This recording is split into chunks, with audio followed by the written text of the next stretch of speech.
ഈ കാണുന്ന ബുക്ക് എത്ര പേര് വായിച്ചെന്ന് എനിക്കറിയില്ല. കഴിഞ്ഞ വായനാ ദിനത്തില് കുറച്ച് എഴുത്തുകാരെയും അവരുടെ എഴുത്തുകളെയും വായനക്കാരിലേക്ക് എത്തിക്കുക എന്ന ലക്ഷ്യത്തോടെയാണ് ഒരു പുസ്തകം പുറത്തിറങ്ങിയത്. 23 എന്നായിരുന്നു ആ പുസ്തകത്തിന്റെ പേര്. അതിൽ 23 എഴുത്തുകാരുടെ 23 സ്റ്റോറീസ് ആണ് ഉണ്ടായിരുന്നത്. ഞാൻ ആ പുസ്തകം വായിച്ചപ്പോ അതിലൊരു കഥയും അതിന്റെ ക്ലൈമാക്സും എന്നെ ഒരുപാട് സ്ട്രേക്ക് ചെയ്തിട്ടുണ്ടായിരുന്നു. ആ സ്റ്റോറി എഴുതിയത് റൈറ്റർ നവമി ലതയാണ്. കഥയുടെ പേര് ഓട്ടോ മോഹിനി ലുനാറ്റിക് അസൈലം എന്നതാണ്. അതിന്റെ പേരിൽ നിന്ന് തന്നെ വേണം തുടങ്ങാൻ. ഓട്ടോ മോഹിനി എന്നത് നമ്മളൊക്കെ സുലഭമായി കണ്ടുവരുന്ന ചെണ്ടുമുല്ല പൂവിനെ സൂചിപ്പിക്കുന്നതാണ്.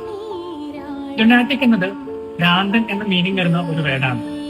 അസൈലം എന്നത് നമ്മുടെയൊക്കെ ഇപ്പോഴുള്ള റിഹാബ് സെന്ററുകളുടെ പഴയ പേരാണ്. അങ്ങനെ ഈ റിഹാബ് സെന്ററുകളിൽ എത്തുന്ന ഓരോരുത്തർക്കും അവരെ അവിടം വരെ എത്തിച്ചതിന്റെയും അവരുടെ മാനസിക നിലയെ തകിടം മറിച്ചതിന്റെയും ഒരു കഥ പറയാനുണ്ടാവും. ഈ കഥയിൽ വളരെ നോർമലായിട്ട് നമുക്ക് തോന്നുന്ന 2 പേരിലൂടെയാണ് കഥ തുടങ്ങുന്നത്. അവർക്കിടയിൽ മുട്ടിട്ട ഒരു ചെറിയ പ്രണയത്തെ നമുക്കതിൽ കാണാൻ സാധിക്കും. അങ്ങനെ കഥയുടെ അവസാനം എനിക്ക് പ്രണയം തോന്നി അവൾക്ക് നൽകുന്ന ഒരു സമ്മാനമുണ്ട്, ഒരു നീലാകാശവും നീലക്കടലും.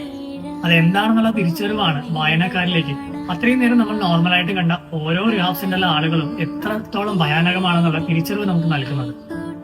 പറ്റുമെങ്കിൽ എല്ലാവരും ഈ പുസ്തകം ഒന്ന് വായിച്ചു നോക്കണം. ഇത് പബ്ലിഷ് ചെയ്തിരിക്കുന്നത് സെഡോറ പബ്ലിക്കേഷൻസ് ആണ്.